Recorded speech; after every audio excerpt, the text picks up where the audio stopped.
Hello everyone. Class 12th की civics की class में बच्चों आप सभी का स्वागत है। लास्ट लेक्चर में हमने 5वां अध्याय नागरिक शास्त्र का खंड क का समकालीन दक्षिण एशिया कंटेम्परेरी साउथ एशिया ये प्रारंभ किया था, जिसमें मैंने बताया था कि सामान्य रूप से दक्षिणी एशिया के अंतर्गत 7 देशों को इंगित किया जाता है। देखिए आपके सामने मानचित्र भी है बच्चों। पाकिस्तान, भारत, नेपाल, भूटान के नीचे है बच्चों जो पिंक कलर से बांग्लादेश, श्रीलंका और मालदीव। ये 7 देशों को मिलाकर के दक्षिण एशिया माना जाता है, लेकिन बाद में इसमें अफगानिस्तान और म्यांमार को भी शामिल किया जाता है। तो ये 7 देश आपके सामने हैं। आज हम लोग पढ़ेंगे पाकिस्तान में सेना और लोकतंत्र। आपको ये मालूम है कि पहले भारत और पाकिस्तान एक ही देश थे। बाद में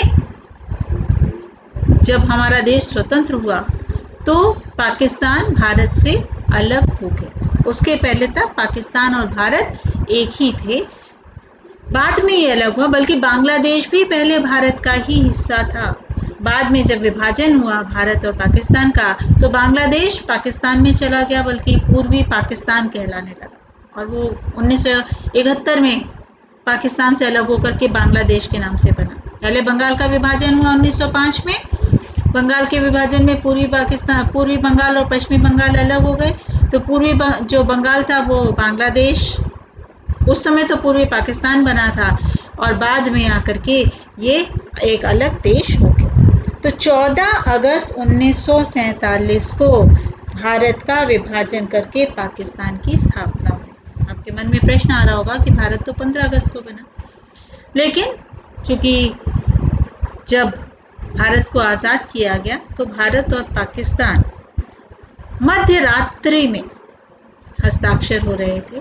तो 15 अगस्त से की रात 14 अगस्त की रात्रि, 14 और 15 अगस्त की मध्य रात्रि को ये हस्ताक्षर हुए। तो रात के 12 बजने से 1 मिनट पहले पाकिस्तान के कागज़ पर हस्ताक्षर हुए, इसलिए वो 14 अगस्त को अपना स्वतंत्रता दिवस मनाते हैं। और 12:01 पर हमारे कागज़ में हस्ताक्षर हुए, इसलिए हम 15 अगस्त को मनाते हैं। तो ये आपको क्लियर हो गया कि 7 देश कौन से हैं। मैंने इसीलिए ये मानचित्र आपके सामने प्रस्तुत किया कि ये 7 देश कौन कौन से हैं जिनको मिला करके दक्षिणी एशिया बनता है। फिर से देख लीजिए, ये पाकिस्तान, ये भारत, ये नेपाल, ये भूटान नीला वाला हिस्सा, ये बांग्लादेश पिंक वाला, नीचे आ जाइए ये मालदीव्स और ये श्रीलंका। और अगर म्यांमार आएगा बच्चों तो म्यांमार यहाँ पर होगा, यहाँ पर म्यांमार आएगा, और अफगानिस्तान यहाँ पर आएगा। तो इस तरीके से 7 देश तो आपके इसमें हैं। 2 देश और हैं, यहाँ पर अफगानिस्तान जहाँ पर इस समय कर्सर है बच्चों, और दूसरा म्यांमार यहाँ पर आएगा। तो इस प्रकार इन 7 देशों से मिलकर के दक्षिणी एशिया की स्थापना हुई। अब हम लोग दक्षिण एशिया के देशों के बारे में अलग अलग अध्ययन करेंगे। सबसे पहले पाकिस्तान में सेना और लोकतंत्र। 14 अगस्त 1947 को भारत का विभाजन करके, भारत को 2 टुकड़ों में बांट करके पाकिस्तान की स्थापना हुई। स्थापना के समय यह 2 खंडों में विभक्त राष्ट्र था, जैसा मैंने पहले भी आपको मानचित्र में भी दिखाया। एक पूर्वी पाकिस्तान और दूसरा पश्चिमी पाकिस्तान। उस समय ये बांग्लादेश को बच्चों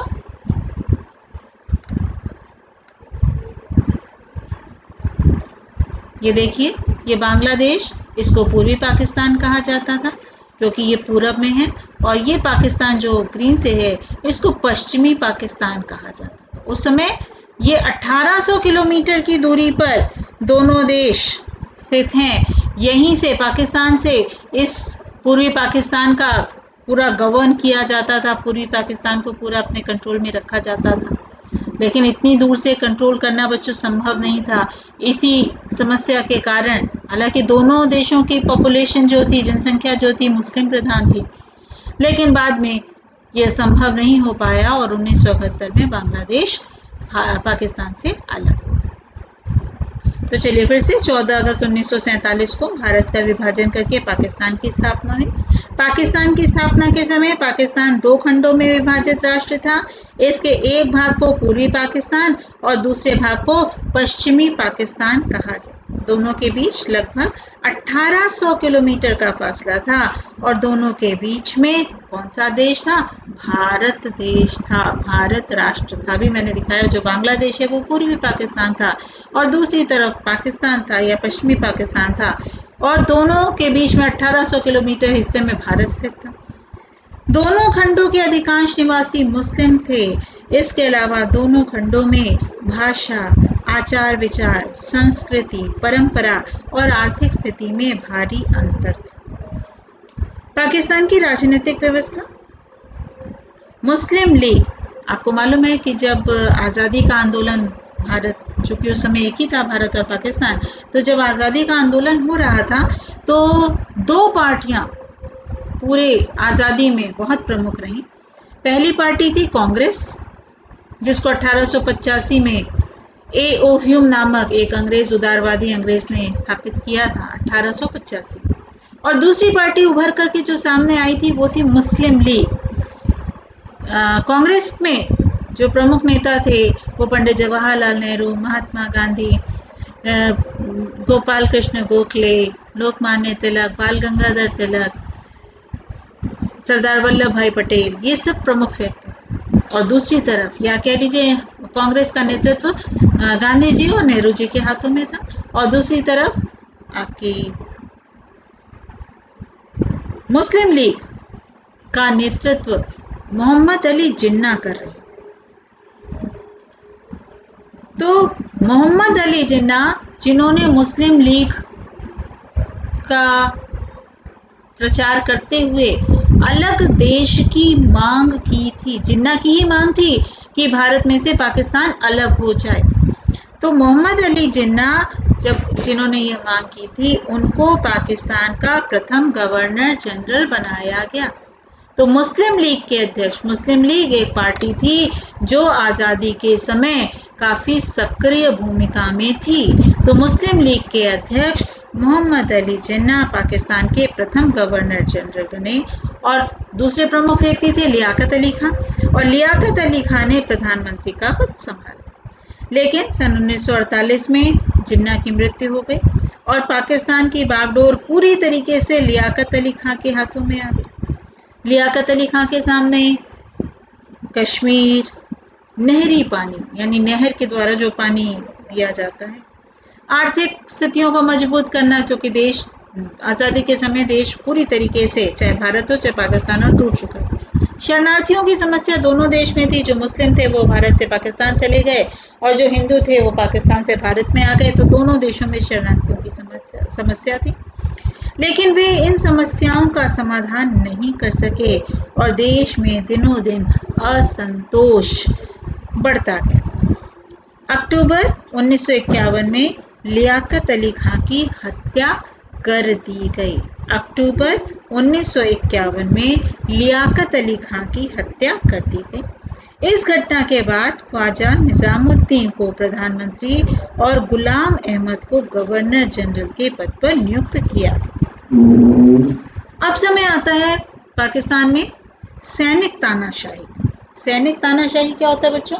जब देश में प्रधानमंत्री या राष्ट्रपति ठीक प्रकार से शासन नहीं कर पाते तो जो सेना का प्रमुख व्यक्ति होता है वो पूरे देश की बागडोर अपने हाथों में ले लेता है। इसे कहते हैं सैनिक तानाशाही और सैन्य बलबूते पर वह देश में शासन करता है। तो सन 1953 में पाकिस्तान की समस्याओं ने गंभीर रूप धारण कर लिया और 7 अप्रैल 1953 को गवर्नर जनरल गुलाम मोहम्मद ने निजामुद्दीन मंत्रिमंडल को भंग कर दिया।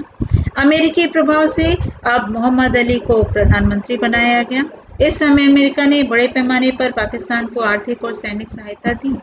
इससे पाकिस्तान की सेना अधिक शक्तिशाली व प्रभाव संपन्न बन गई। उसके जनरल के मन में सत्ता की भूख जागी, जिसका परिणाम स्वरूप क्या हुआ कि वो चारों तरफ बढ़ता चला गया। 7 अक्टूबर 1958 को प्रधान सेनापति जनरल अयूब खान के नेतृत्व में सेना ने सरकार के विरुद्ध विद्रोह कर दिया और सत्ता प्राप्त कर ली। देश में मार्शल लॉ लागू कर दिया। बच्चों, मार्शल लॉ क्या होता है? जब किसी देश में सरकार द्वारा घोषित एक ऐसी न्याय व्यवस्था जिसमें सैन्य बलों को एक क्षेत्र शासन और नियंत्रण करने का अधिकार दिया जाता है, उसे मार्शल लॉ कहते हैं। मार्शल लॉ मतलब किसी भी देश में सरकार द्वारा घोषित एक ऐसी न्याय व्यवस्था जिसमें सैन्य बलों को एक क्षेत्र में शासन और नियंत्रण करने का अधिकार दिया जाता है। ये जरूरी नहीं कि मार्शल लॉ पूरे देश में लागू हो, हालांकि पाकिस्तान में तो पूरे देश में लागू हुआ। यह किसी भी छोटे से हिस्से में भी लगाया जा सकता है। इसे सैनिक कानून भी कह सकते हैं। यानी किसी विशेष परिस्थितियों में किसी भी देश की न्याय व्यवस्था जब सेना अपने हाथों में ले लेती है तो नियम प्रभावी होते हैं, उन्हें मार्शल लॉ कहते हैं।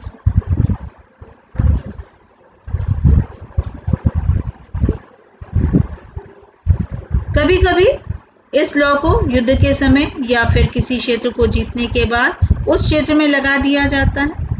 जैसे बच्चों, द्वितीय विश्व युद्ध जब हुआ था तो उस समय द्वितीय विश्व युद्ध के तुरंत बाद जर्मनी और जापान में इसे लागू किया गया था।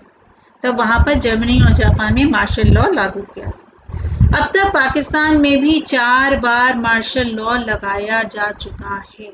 भारत में कभी भी मार्शल लॉ लागू नहीं हुआ। तो इस प्रकार जनरल अयूब खान के नेतृत्व में सेना ने सरकार के विरुद्ध विद्रोह किया, सत्ता प्राप्त की और देश में मार्शल लॉ लागू कर दिए। यानी पूरे देश में सिर्फ और सिर्फ सेना का आदेश चलता था। नवनिर्मित संविधान को समाप्त कर दिया गया, संविधान सभा को भंग कर दिया गया और समस्त राजनीतिक दलों को समाप्त कर दिया गया। सन 1962 में नए संविधान में अयूब खान ने अध्यक्षात्मक व्यवस्था लागू की। सन 1965 के चुनाव में जनरल अयूब खान ने प्रेसिडेंट का चुनाव जीता और 1969 तक वो पाकिस्तान के राष्ट्रपति रहे। तो जनरल अयूब कब से कब तक राष्ट्रपति रहे बच्चों? 1965 से 1969 तक वो पाकिस्तान के राष्ट्रपति रहे। 31 मार्च 1969 को राष्ट्रपति अयूब खान ने अपने पद से त्यागपत्र दे दिया।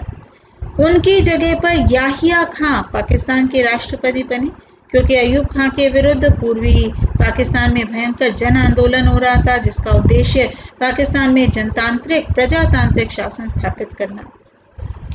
तो इस विद्रोह के कारण अयूब खान ने त्यागपत्र दिया और उनकी जगह याहिया खान ने उसका स्थान ले लिया। किस लिए आंदोलन हो रहा था?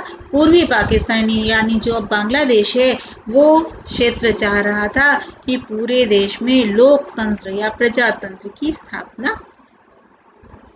सन 1970 के चुनाव, उस समय भारत और पाक के बीच युद्ध हुआ और बांग्लादेश का निर्माण हुआ। तो 7 दिसंबर 1970 को पाकिस्तान में चुनाव हुए। 300 सदस्यों वाली राष्ट्रीय असेंबली में मुजीबुर रहमान की आवामी लीग को 160 स्थान तथा जुल्फिकार अली भुट्टो की पीपल्स पार्टी ऑफ पाकिस्तान को 84 स्थान मिले। 17 दिसंबर को प्रादेशिक विधानसभाओं में चुनाव हुए। चुनावों के परिणामों से स्पष्ट होता है कि सैनिक शासन से उबे मतदाताओं ने परिवर्तन, लोकतंत्र और जनता के प्रति उत्तरदायी राजनीतिक व्यवस्था के लिए मतदान किया। लेकिन भुट्टो ने राष्ट्रीय असेंबली के अधिवेशन से पूर्व गतिरोध उत्पन्न करने वाले पश्चिमी पाकिस्तान में हड़ताल का वातावरण बना दिया। भुट्टो और याहिया खान की सांठगांठ यह थी कि पाकिस्तान की सत्ता पूर्वी पाकिस्तान के हाथों में न जाए। 1 मार्च 1971 को राष्ट्रपति के अधिवेशन को अनिश्चित काल के लिए स्थगित कर दिया गया। परिणाम स्वरूप पूर्वी पाकिस्तान यानी वर्तमान जो आपका बांग्लादेश है, वहाँ जन आंदोलन बहुत ज़बरदस्त हो गया, व्यापक जन आंदोलन हो गया। सरकार ने शेख मुजीब को नज़रबंद कर दिया, लेकिन आंदोलन तीव्र होता गया। 1971 में भारत पाक के बीच युद्ध हुआ, बहुत महत्वपूर्ण युद्ध हुआ, क्योंकि इसी युद्ध के दौरान पाकिस्तान से पूर्वी पाकिस्तान टूट करके एक नए देश बांग्लादेश के रूप में सामने आया। इसके बाद पाकिस्तान में निर्वाचित सरकार, निर्वाचित मतलब चुनी हुई सरकार बनी। किसको चुन के उन्होंने बनाया, जिसका नेतृत्व किया जुल्फिकार अली भुट्टो ने किया, और यह निर्वाचित सरकार 6 वर्षों तक कायम रही। 1971 से 1977 तक ये कायम रही। उसके बाद फिर वहाँ पर सैनिक शासन हुआ। जनरल जिया ने 5 जुलाई 1977 को पाकिस्तान में पुनः सैनिक शासन की स्थापना करते हुए सत्ता हथिया ली, और 1982 के बाद से जनरल जियाउल हक को पाकिस्तान में अनेक लोकतंत्र समर्थक आंदोलनों का सामना करना पड़ा। फिर लोकतंत्र आया, यानी एक बार सैनिक शासन आ रहा था, एक बार लोकतंत्र आ रहा था। 1988 में बेनज़ीर भुट्टो के नेतृत्व में पुनः पाकिस्तान में लोकतंत्र की स्थापना हुई। इसके बाद पाकिस्तान की राजनीति पाकिस्तान पीपल्स पार्टी और मुस्लिम लीग के इर्द गिर्द घूमती रही, और लोकतांत्रिक सरकारें 1999 तक, यानी 10 वर्ष तक लोकतांत्रिक सरकारें रहीं। पुनः 99 में जनरल परवेज मुशर्रफ सैनिक शासन लेकर के आए। उन्होंने नवाज शरीफ को पदच्युत करके अपने आप को वहाँ का शासक बना लिया। सन 2001 में अंतर्राष्ट्रीय और राष्ट्रीय दबाव के कारण जनरल परवेज मुशर्रफ ने राष्ट्रपति के रूप में अपना निर्वाचन भी कराया, लेकिन व्यवहार में पाकिस्तान में सैनिक सत्ता कायम रही। पाकिस्तान में जन आंदोलन और विश्व जनमत के दबाव में फरवरी 2008 में राष्ट्रपति परवेज मुशर्रफ ने चुनाव कराए, जिससे पाकिस्तान पीपल्स पार्टी को बहुमत प्राप्त हुआ, और यूसुफ रजा गिलानी को 31 मार्च 2008 को तत्कालीन राष्ट्रपति परवेज मुशर्रफ ने प्रधानमंत्री पद की शपथ दिलाई। सितंबर 2008 में आसिफ अली जरदारी पाकिस्तान के राष्ट्रपति बने, और वर्तमान में बच्चों इमरान खान पाकिस्तान के प्रधानमंत्री हैं। पाकिस्तान में लोकतंत्र क्यों नहीं स्थायी रह पाया, क्या कारण थे? क्यों कभी लोकतंत्र कभी सैनिक शासन, बार बार क्यों परिवर्तन होता रहा? क्यों सैनिक शासन और लोकतंत्र के बीच आंख मिचौली का खेल चलता रहा? क्यों स्थायी नहीं हो पाया लोकतंत्र? पहला कारण था पाकिस्तान में सेना, भूस्वामी और धर्म गुरुओं का समाज में दबदबा था, जिसके चलते बार बार सेना द्वारा सत्ता पर कब्जा किया जाता रहा है। दूसरा, भारत के साथ पाकिस्तान की तनातनी के कारण भी पाकिस्तान में सेना समर्थक ज़्यादा मजबूत थे। यह समूह पाकिस्तान की सुरक्षा की दृष्टि से सैनिक शासन को उचित ठहराता रहा है। तीसरा, पाकिस्तान में लोकतंत्रीय शासन को अंतर्राष्ट्रीय समुदाय का भी खास समर्थन नहीं मिलना भी इसका एक प्रमुख कारण रहा है। इसकी वजह से वहाँ सैनिक तंत्र के हौसले बुलंद थे। और चौथा प्रमुख कारण था अमेरिका और अन्य पश्चिमी देशों ने अपने स्वार्थों के कारण पाकिस्तान में लोकतंत्र के बजाय सैनिक तंत्र को बढ़ावा दिया। तो ये तो था बच्चों पाकिस्तान में सैनिक शासन और लोकतंत्रात्मक शासन। तो आज जितना पढ़ाया उससे संबंधित महत्वपूर्ण प्रश्न बच्चों आज इसमें लिखे नहीं हैं, आप नोट कर लीजिए, मैं प्रश्न बोल दे रही हूँ। पहला है, पाकिस्तान में लोकतंत्र के स्थायी न बन पाने के कारणों को समझाइए। पाकिस्तान में लोकतंत्र के स्थायी न बन पाने के कारणों को समझाइए। दूसरा,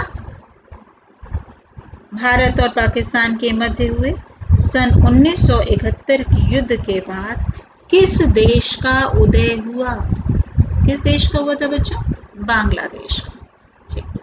और तीसरा है, भारत और पाकिस्तान के मध्य शिमला समझौता कब हुआ? 1972 में भारत और पाकिस्तान के मध्य शिमला समझौता कब हुआ? 1972 में हुआ। तो ये 3 प्रश्न आप अपनी कॉपीज में करेंगे, और जितना बच्चों बताया जा रहा है उसका रोज का रोज लर्न करते चले। आज के लिए बच्चों इतना ही। नेक्स्ट वीडियो में हम लोग बांग्लादेश में लोकतंत्र, छोटा सा देश है बांग्लादेश, जो अभी हमने बताया कि पाकिस्तान से अलग होकर के बांग्लादेश की स्थापना हुई, तो 1971 में बांग्लादेश बना तो लोकतंत्र की स्थापना हुई, उसके बारे में नेक्स्ट वीडियो में, नेक्स्ट लेक्चर में हम लोग। आज के लिए इतना ही बच्चों, थैंक यू।